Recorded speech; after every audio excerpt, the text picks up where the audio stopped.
내면의 예수님은 사라지고 지식화된 예수님만이 나에게 있었습니다. 소감 속에만 예수님이 내 예수님이 되었습니다. 말씀을 읽을 때 감동을 주는 예수님이 내 예수님이셨습니다. 예수님은 내 안에 계시지만 그 예수님은 늘 지식화된 예수님, 형상화된 예수님이었습니다.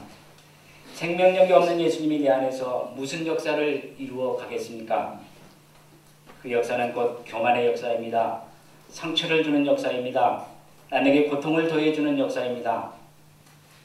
그러한 예수님과 더불어 살 때 예수님은 얼마나 고통스러우셨겠습니까? 저는 내 눈에 들어있는 들보를 뽑지 않으면 안 되게 되었습니다. 생명력이 없고 지식화된 예수님이 생명력이 있고 살아계신 예수님으로 모시도록 했습니다. 긴 시간 무릎에 침을 맞으며 그러한 예수님을 영접하게 했습니다. 지금 내 안에 계시는 예수님은 살아계셔서 역동적인 힘을 발휘해주는 예수님이 되셨습니다. 이 예수님을 모시기 위해서 저는 나를 철저히 죽이는 훈련을 했습니다. 죽이고 또 죽여도 살아나는 내 의지와 자아를 저주하며 죽였습니다. 내 생명을 주님께 드렸습니다. 저는 이렇게 훈련과 연락을 시키시고 난 뒤에 주시는 축복을 감당할 만한 믿음이 사람이 되어 행동하는 순종을 하며 말씀이나 소감이나 기도 속에서 순종하는 것이 아니라 행동하는 순종을 배우며 기도하고 있습니다. 이것은 단 한 번의 남은 인생에서 오직 예수 그리스도를 증거하기 위한 주님의 뜻임을 깊이 영접하고 감사를 드립니다. 어둠의 권세가 세상을 더 지배하고 있는 이때에 죽기까지 복종하신 예수님이 내 안에 계셔서 전능자로 활동하심으로 승리의 계가를 부를 수 있습니다. 이러한 예수님을 찬양합니다. 12절을 보면 사도 바울은 항상 복종하고 두렵고 떨림으로 너희 구원을 이루라고 합니다. 제가 신앙생활을 하면서 겁없이 살아왔던 지난날과 지금을 비교해 볼 때가 있습니다. 그러면 지난날에 나의 부끄러운 그러한 모습으로 움츠러들 때가 있습니다. 이것은 사단이 주는 역사임을 이제 잘 알고 있습니다. 이미 예수님께서는 제 죄를 눈보다 더 이게 씻어주셨기 때문입니다.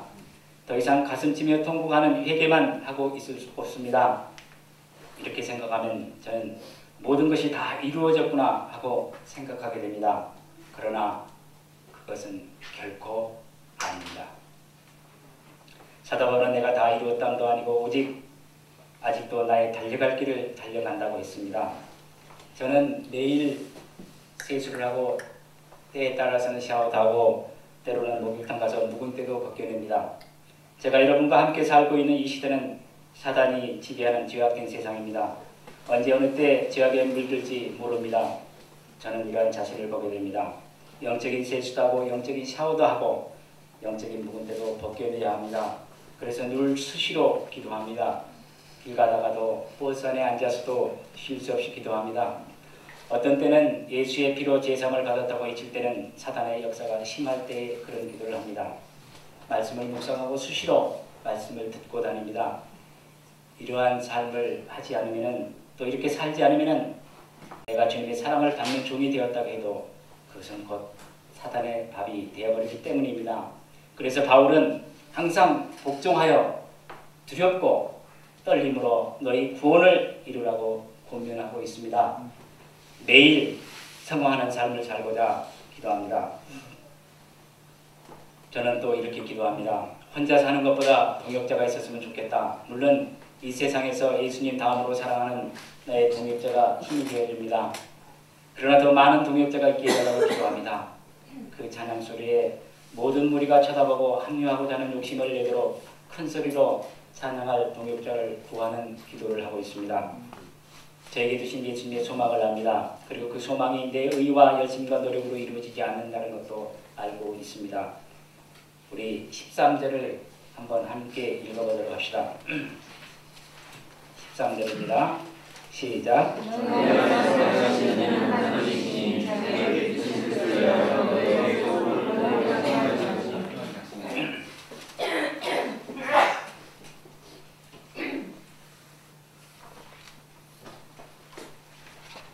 그렇습니다. 우리 안에 구원의 역사를 이루신 분은 바로 하나님이십니다. 우리에게 하나님의 기쁘신 뜻을 위해서 우리에게 소원을 두고 하나님께서 직접 행하시고 계시다는 것입니다. 원망과 시비를 한다는 것은 하나님의 자녀로 흠집이 생기는 것이기 때문에 원망과 시비가 없게 하라고 사도 바울은 권하고 있습니다. 그리고 원망과 시비가 있는 곳에는 사단의 역사가 있습니다. 그래서 사단 마귀에게 틈을 주지 않기 위해서 원망과 시비가 없게 하라고 사도 바울은 권면하고 있습니다. 우리를 세상에 그들 가운데 빛들로 세우셨는데 그 빛을 어둡게 하는 것이기 때문입니다. 내가 일룩수의 빛도 발하지 못하는 빛이라면 내 앞길을 걷게도 어두운 빛이 되고 말 것입니다. 이 어둠의 세상에서 그들의 빛이 되어줘야 하는데 빛을 가리는 행위 중에서 가장 큰 것이 원망과 시비입니다. 그것은 빛을 가리는 가장 큰 커튼이 되고 있습니다. 우리는 생명의 말씀을 밝혀야 합니다. 왜냐하면 예수 그리스도의 마음을 품고 사단의 세력과 지속적인 영적 투쟁을 해야 하기 때문입니다. 하나님께서 우리는 에베소서 6장에서 공부한 대로 하나님께서 전신갑주를 주셨어도 잊지 않고 설령 입었다고 해도 훈련을 받지 않는다면 결국 우리는 그리스도의 날에 자랑할 것이 없게 되고 말 것입니다. 사도 바울은 내가 나를 전제로 드릴지라도 나는 기뻐하고라고 이렇게 고백하는 것을 봅니다. 사도 바울은 자기가 순교를 당할지라도 양들을 위해서 순교를 당할지라도 기뻐하겠다는 것입니다.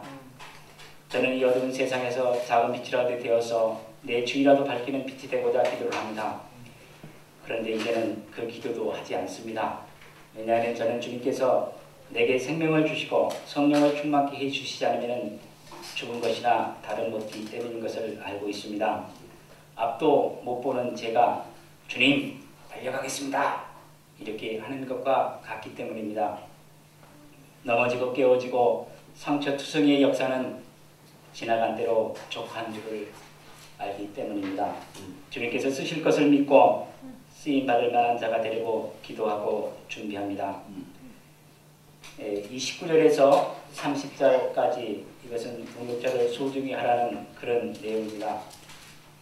시간이 많이 간 것 같아서 이 부분은 메시지를 읽어보시도록 하겠습니다. 기도는 역사를 이룹니다. 기도는 우리 주님의 나라를 이 땅에서 이루는 도구입니다. 우리 모두 이 땅에 하나님의 나라를 세우시기 위해서 기도해야 합니다. 나를 위해서 기도하지 말고 하나님 나라를 위해서 기도해야 합니다. 우리가 기도할 때 금년 대학원이 주신 말씀을 성취시킬 수 있습니다. 기도를 통해 성령 충만을 받아야 합니다. 기도합시다.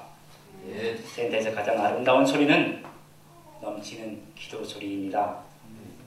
사도 바울이 권면한 4가지 덕목을 본보이신 예수 그리스도의 마음을 품고 예수 그리스도께서 이미 2000년 전에 이루어 주신 주님의 나라를 이 땅에 이루는 한 해가 되도록 우리 모두 기도합시다. 아멘. 이 모든 일을 이루기 위해서 창조주께서 나자시어서 인간의 몸으로 오신 예수 그리스도를 내 마음에 모시고 살아갑시다. 아멘. 기도합시다. 주님, 이 시간 성령으로 임하여 주심을 감사합니다. 아멘. 대학 내 모든 동역자에게 성령 충만케 하심 또한 감사합니다. 아멘. 모든 동역자에게 예수 그리스도의 마음을 심어 주심에 또한 감사합니다. 이 땅에서 하나님 나라가 더욱 확장되고 대학로의 부흥이 온전히 되게 하시오니 감사합니다. 예수님의 이름으로 기도합니다. 아멘.